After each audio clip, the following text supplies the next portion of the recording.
Spoštovani udeleženci Mišičevega vodarskega dne, nekaj besed bom spregovoril o vodarstvu.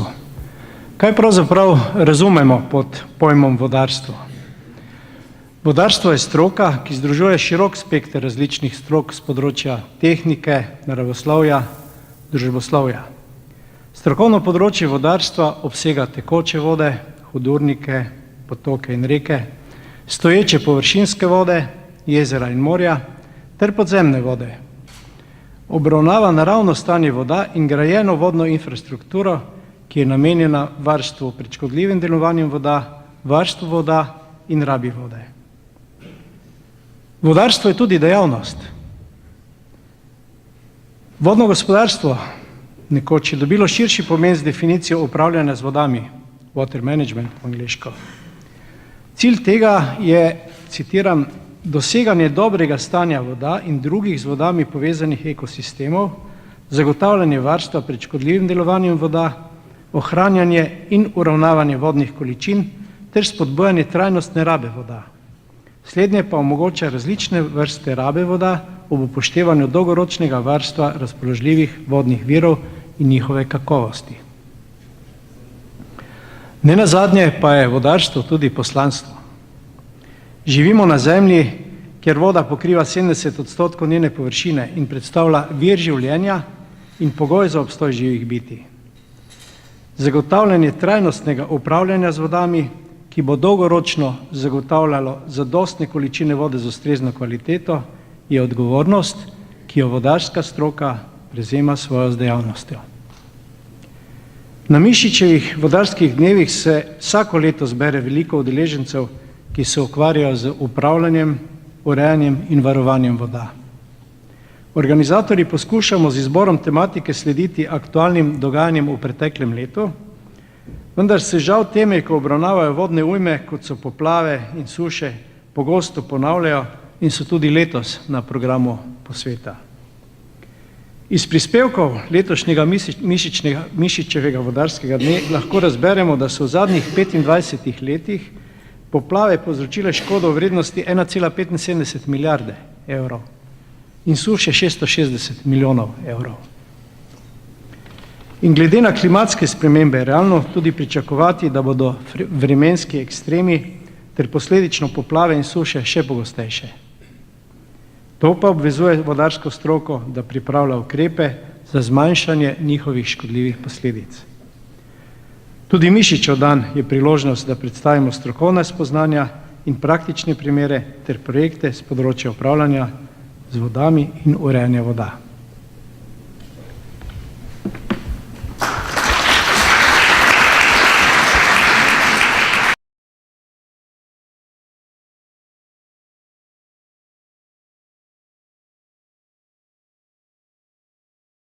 Hvala lepa. Gospod podžupan, cenjeni gostje, spoštovane kolegice in kolegi, veselje in čast mi je, da vas lahko v imenu Inženirske zbornice nagovorim. Letos je pred nami kar nekaj sprememb, sprejeta je nova gradbena zakonodaja, ki nam prinaša nekatere pomembne novosti.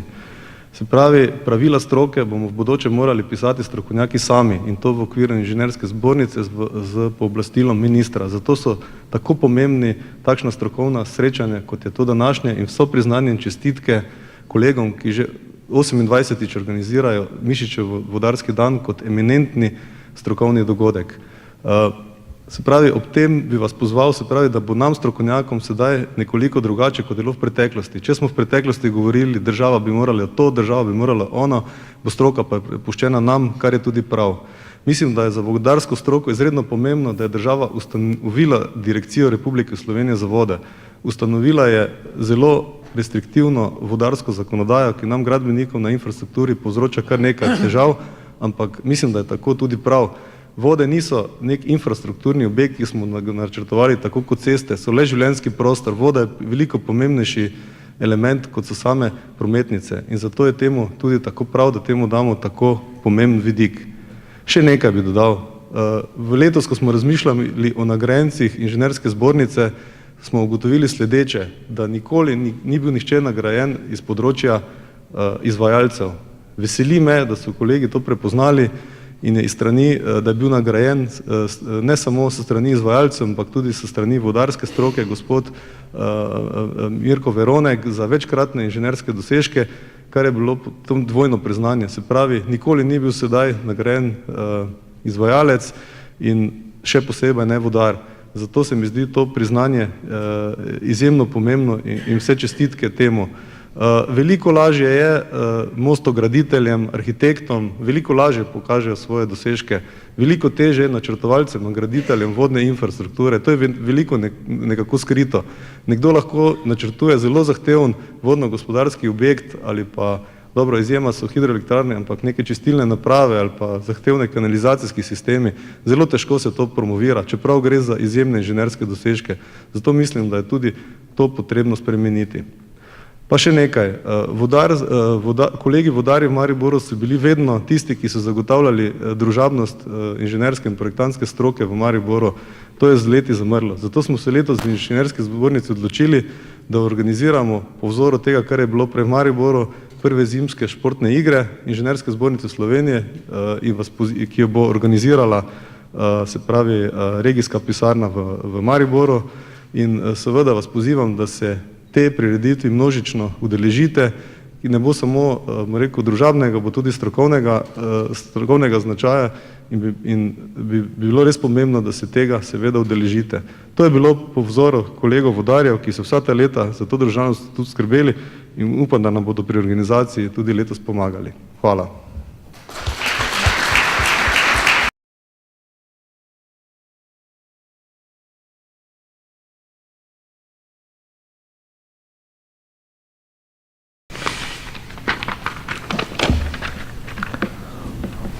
Najprej čestitke organizatorju, ker vidim zelo dosti mladih kadrov. To nam je zelo pomembno. Gradbeniki morajo imeti kontinuiteto. Ne glede na krizo, vidim, da je gradbenikov nekaj, pa magari ne smemo reči samo vodarjev, mislim, da po duši smo vsi gradbeniki. To za začetek. Spoštovani, vemo, da organizirate Mišičeve dneve, oziroma že 28krat, če se le da, se udeležimo. Vendar, glede na to, da je na vaš dogodek vabljeno veliko število gradbenikov ali gradbenih strokovnjakov, bi radi izkoristili to priložnost in vas tudi seznanil oziroma obvestijo o delovanju našeg društva. Društvo gradbenih inženirjev in tehnikov Maribor namreč v prihodnjem letu praznuje okrogli jubilej, 70 let svojega delovanja. Društvo gradbenih inženirjev in tehnikov Maribor tako že od leta 1948 širi svoje poslanstvo, izobražuje člane, organizira nekakšne posvete, organizira tudi ekskurzije z strokovnimi ogledi, motivira mlade generacije z raznimi nagradami, sodeluje z našimi inštitucijami, srednjo šolo za gradbeništvo, oziroma gradbeno srednjo šolo z gimnazijo, gradbeno fakulteto, mestno občino in vsem drugimi pomembnimi inštitucijami in seveda pomembno prispeva k širjenju znanja ter k razvoju mozaika slovenskega gradbeništva. Najpomembnejši prispevek našega društva v zgodovini predstavlja vsekakor pobuda za ustanovitev srednje gradbene šole v Mariboru. V letu 1954 je bilo namreč strani društva dana pobuda za ustanovitev te naše danes zelo pomembne in obnevne šole. In seveda v letu 1959 pa še višje tehnične šole v Mariboru, iz katere se je nato razvila današnja fakulteta za gradbeništvo, promet in arhitekturo. Seveda prvi predavatelji so bili člani našeg društva, prvi predstojniki gradbenih, višje gradbene šole, visoke in seveda fakultete so tudi naši člani. Na svojo starost smo izjemno ponosni, še posebej, ko povemo, da je spoštovani gospod Mišič bil eden od predsednikov društva gradbenih inženirjev in tehnikov Maribor. Ne samo gospod Mišič iz vaših oziroma iz vodarskih vrst, iz naših vrst, bom rekel, izhajajo tudi spoštovani gospod pokojni Šenica, izhaja gospod Janežič, vse so to gradbeniki, strokovnjaki, ki so se kalili v vodarski stroki oziroma v vodarskih podjetjih. In seveda uspešno in zaznamovano vodili Društvo gradbenih inženirjev in tehnikov Maribor. Zato bi seveda, glede na to, da smo povezani, da smo skupaj, želel, da v tej priložnosti da se združimo vsi gradbeniki, čim več gradbenikov, tudi iz področja voda, in obeležimo naš obstoj z določenimi dogodki. Namreč v naslednje leto spomladi želimo nekaj organizirati in sicer razstavo zgodovine društva z dosežki naših članov, naših predsednikov, nekakšno svečano akademijo bomo tudi naredili. Izdelali bomo monografijo spoštovanega gospoda Vukašina Čanskega. Izdelali bomo seveda naš informator. Trudimo se, da bi postavili nekakšno obeležje v spomin našim gradbenikom, mogoče da se ob tem obeležju tudi srečamo enkrat na leto.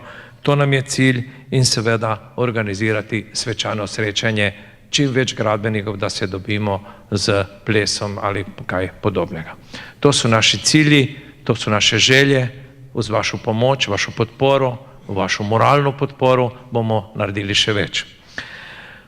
Kaj naj vam povem? Iskrene čestitke v moje osebno ime, v imenu društva, v današnjem delu in v obilo uspehov in seveda dosti takšnih in še boljših Mišičevih dnev. Hvala lepa.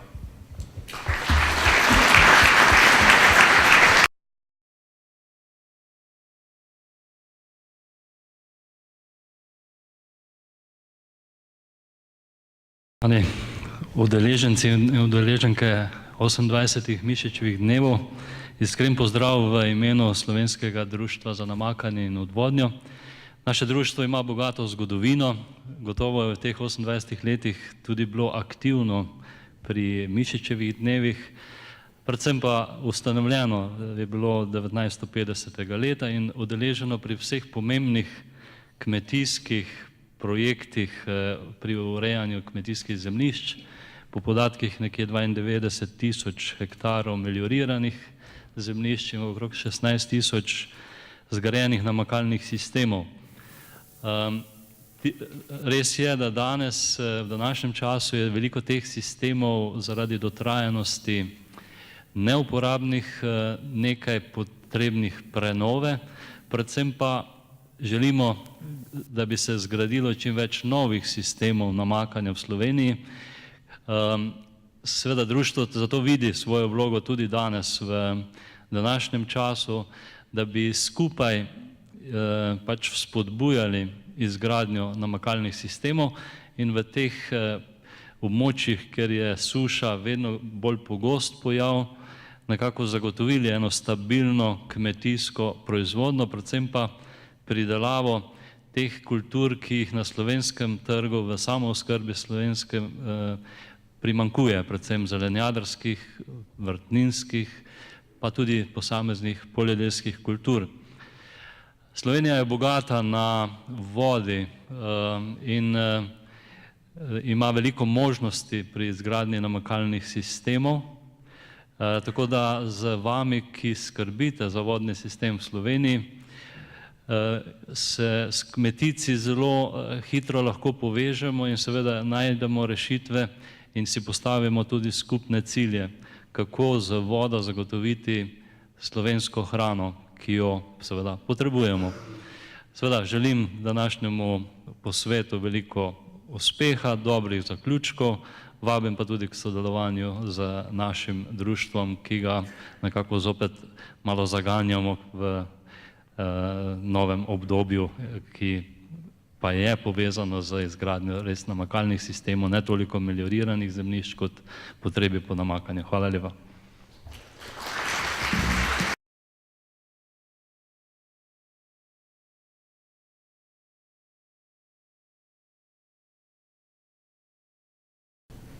Spoštovane in spoštovane, veseli me, da v prostorih Narodnega doma Maribor, torej v neposredni bližini reke Drave, tudi v sodelovanju z našo družbo Dravskimi elektrarnami Maribor, ponovno gostimo slovenske vodarje na že tradicionalnem 28. posvetu. V družbi Dravske elektrarne Maribor največji proizvajalke električne energije iz obnovljivih virov v Sloveniji, se zavedamo, da za izkoriščanje vodnega potencijala reke Drave predstavljamo le enega od segmentov v pomenu najbolj vodnate reke v Sloveniji. Poleg energetske rabe namreč reka Drava s svojo podtalnico predstavlja tudi najpomembnejši vir pitne vode za prebivalce severovzhodnega dela Slovenije in omogoča namakanje velikih površin kmetijskih zemljišč na Dravskem in Ptujskem polju. Od Maribora do hrvaške meje teče reka Drava po obsežni ravnici, ker so kljub izvedenim protipoplavnim ukrepom še vedno poplavno ogroženi deli naselij in infrastrukturni objekti. Dravske elektrarne Maribor smo v skladu s koncesijsko pogodbo zavezane k sodelovanju pri ohranjanju pretočnosti struge, kar je v zadnjih letih, ko je bila reka Drava zaradi biotskega pomena rečnega in obrečnega prostora uvrščena v območje Natura 2000, dobilo še dodaten pomen. Posegi v rečno strugo, s katerimi se ohranja pretočnost, se tako izvajajo usklajeno s cilji izboljšanja ekološkega stanja rečnega sistema, čiščenje zarasti se izvaja s ciljem oblikovanja golih prodišč, vzpostavitev povezave nekdanjih rokavov za rečno strugo in ustvarjanje otokov, zatokov pa omogoča poleg povečanja pretočnega profila tudi izboljšanje ekosistemskih pogojev. Zaradi energetskih zajezitev je spremenjen tudi režim rečnih plavin vzdolž reke Drave. V akumulacijskih jezerih se plavine odlagajo in mestoma ovirajo obratovanje elektrarn ali motijo rabo obrečnega prostora. S premeščanjem sedimentov znotraj akumulacije, s formiranjem obalnih trstišč in rečnih otokov smo na akumulacijskih bazenih zgornje Drave v zadnjih letih v veliki meri izboljšali stanje na problematičnih lokacijah. Nekoliko drugačen pristop smo izbrali v največjem umetnem jezeru v Sloveniji, Ptujskem jezeru. V njem se je v 40 letih obratovanja odložilo veliko sedimenta, pretežno mulja. Z izgradnjo otokov iz mulja na jezero, ki predstavljajo pomembna gnezdišča vodnih ptic, ter z oblaganjem asfaltnih brežin z muljem ter njihovo ozelenitvijo, Ptujsko jezero ponovno dobiva lepši krajinski videz. S poglobitvijo posameznih območij pa je spet omogočena tudi plovba po jezeru. Na nasipu ob mirni coni jezera je postavljena ptičja opazovalnica, saj je Ptujsko jezero, kot že omenjeno, pomemben habitat vodnih ptic. Naj ob povedanem še dodam, da smo Dravske elektrarne Maribor s finančno in strokovno podporo sodelovali v projektu Life Drava, v okviru katerega so bili izvedeni še drugi ukrepi, ki so usmerjeni v izboljšanje rečnega ekosistema in pretočnosti reke.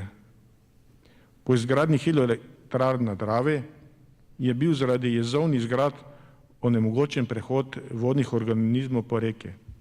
Skladno z uredbo o načrtovanju upravljanja z vodami v Dravskih elektrarnah Maribor izvajamo tudi aktivnosti vezane na izdelavo projektov ribjih stez na celotni verigi hidroelektrarn. Začeli smo na jezeru v Markovcih in nadaljujemo na jezeru Melje, medtem ko je na hidroelektrarni Mariborski otok ribja steza že rekonstruirana in trenutno poteka monitoring delovanja. Zavedamo se, da smo v Dravskih elektrarnah na reki Dravi le gost in zato želimo, da je naša prisotnost usmerjena v trajnostno rabo vodnega potencijala, usklajeno sobivanje z naravo, prebivalci in drugi koristniki vode ter vodnega prostora, je dolgoročna usmeritev, ki jo skrbno načrtujemo in izvajamo. Hidrotehnička stroka, ki upošteva vse dejavnike, ki vplivajo na stanje voda in vodnih ekosistemov, je izrednega pomena za trajnostno upravljanje z vodami. Srečanje, kot je tole današnje, pa priložnost za vse nas, da izmenjamo mnenja in spregovorimo o izzivih. Vsem skupaj želim uspešen dan. Hvala.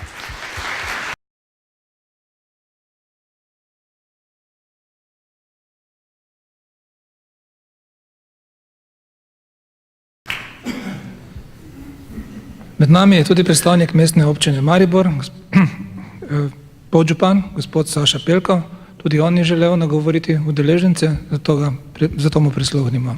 Prosim.